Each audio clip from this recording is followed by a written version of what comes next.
Ahoy there, me mateys, let's be on our way to the golden age of pirates, way back in the day.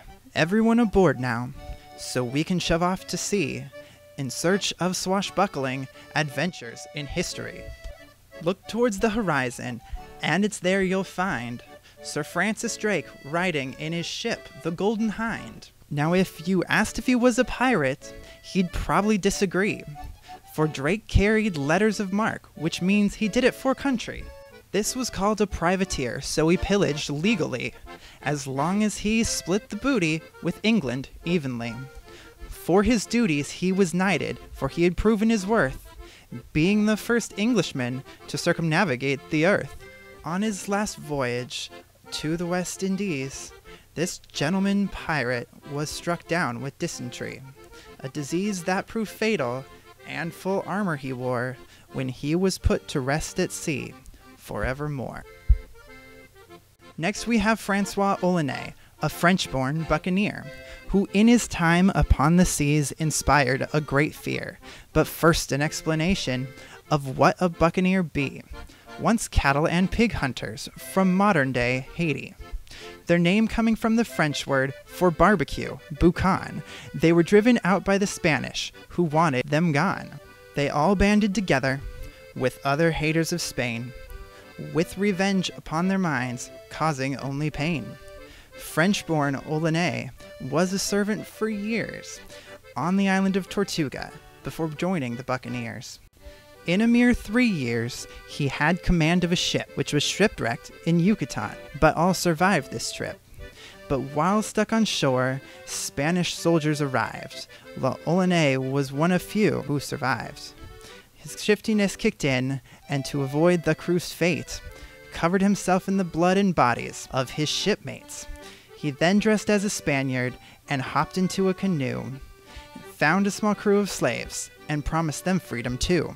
He then vowed to get vengeance on his way back to port, and soon found a Spanish ship to which he would thwart. So this man in a canoe, with just a handful of slaves, then and there demolished the ship, sending all to their graves. That is, all but one. He let just one go that day, to tell others of what had happened, and of La Olney. His reputation spread, thus began his rise to fame, and now to wealthy coastal towns is where he set his aim. Now most towns were well armed against foes from the water, but he attacked from the ground to accomplish his slaughters. Not only would he take all the treasure that he found, but then he would torture and kill anyone around. One prisoner that wouldn't speak of locations of the gold had his beating heart ripped from his chest for the others to behold. While sailing down the coast one time, continuing his path of terror, his ship ran aground upon a sandbar in a navigational error. They went ashore in search of food, but found something else instead. To a tribe of hungry cannibals is where their expedition led. Now it is said that Olney was torn apart limb from limb, and then the hungry cannibals made a meal of him. Maybe he thought his cruelty to be simply part of the work, but in my opinion that's what he gets for being such a jerk. Avast, off to the starboard side, look and see who it be. It's Thomas Tew, the most infamous pirate who sailed the Red Sea. Wicked and ill-disposed is how Thomas Tew was known. He began his career as a privateer, but found himself pirate-prone, for the task he was given was risky. The going would be tough. And given the risks, not himself nor the crew felt they were getting paid enough. So they turned instead to piracy, and then attacked a large ship. They made enough money from that alone to make it worth the trip. After that, Tew returned to land and society, and with his newfound wealth paid off the law and got away scot-free. But soon he found he missed the sea, for him land didn't do the trick, so he bought himself a letter of marque and sailed off right quick. He attacked a convoy, and in the battle lost more than his pride when he was disemboweled by a cannon shot, and then he quickly died. Not knowing his fate, another was sent to put an end to this pest. Captain William Kidd, a Scottish privateer, was the one given this quest. His career started out successful. He received significant backing. Hunting Red Sea pirates and the French, he sent all of them packing. For a life that started so promising, it really went amok. as it seemed this unfortunate privateer was running out of luck. On a ship called the Adventure, the captures became quite small. The booty that was coming in was little, if any at all. Now the crew, with their dwindling shares, were encouraging piracy, which Kidd rejected, even shooting the gunner to quell thoughts of mutiny. After 2 years like this, the pressure grew, and eventually he cracked. They found a British East India Company ship, and he ordered the attack. His downfall was attacking the company that was so influential, as all of the backing he one time had was now inconsequential. Branded a pirate on his return, and eventually had to surrender, sentenced to death for one piratical act, and for killing a crew member. When they did the hanging, the first time the rope broke. It wasn't until the second time that Kidd finally choked. To this day it's thought his famous treasure has never been found. If your luck is better than his was, you may find it lying around. Now it's time to get to one of the most famous and most feared. His real name, Edward Teach, but you'll know him as Blackbeard. Many with whom he came face to face felt they were looking at the devil. His appearance was just that terrifying, a fact in which he reveled.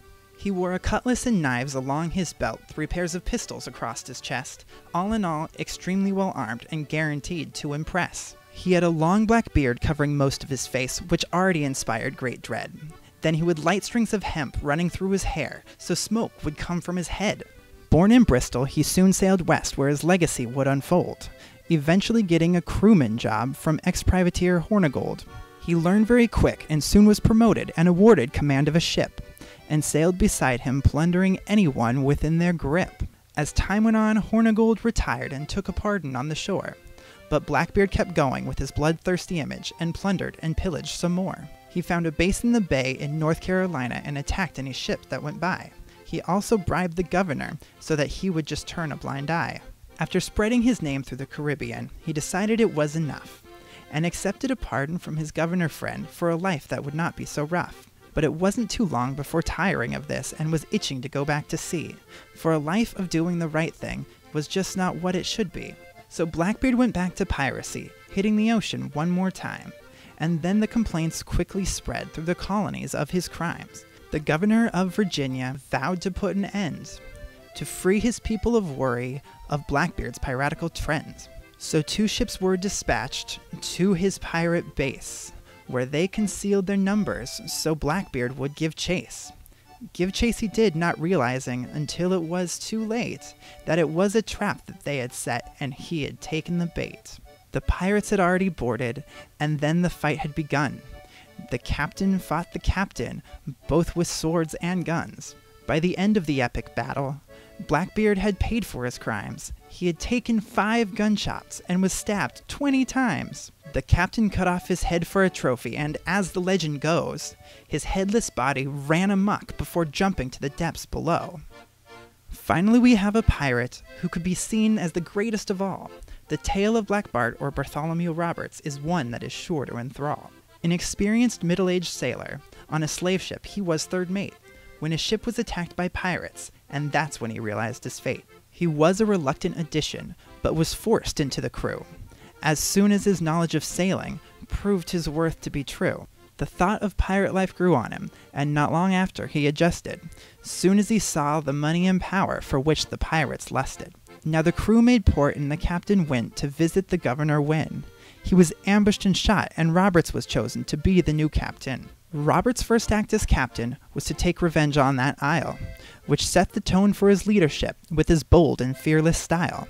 A curious thing about Roberts, to women he'd never succumb, but to pirates this wasn't as shocking as his distaste towards rum. Back to the African coast Roberts went to build up his fleet in size, as the British sent a crew out to put a stop to these guys. While repairing their ships in a bay, the British troops attacked. Most of the pirates were quite drunk on rum and very slow to react. But out came Roberts in his finest clothes to defend the crew and the boat, and almost right away took a shot from the cannon, straight into the throat. Before his body was captured, it was thrown into the sea, which marks what's considered to be the end of the golden age of piracy.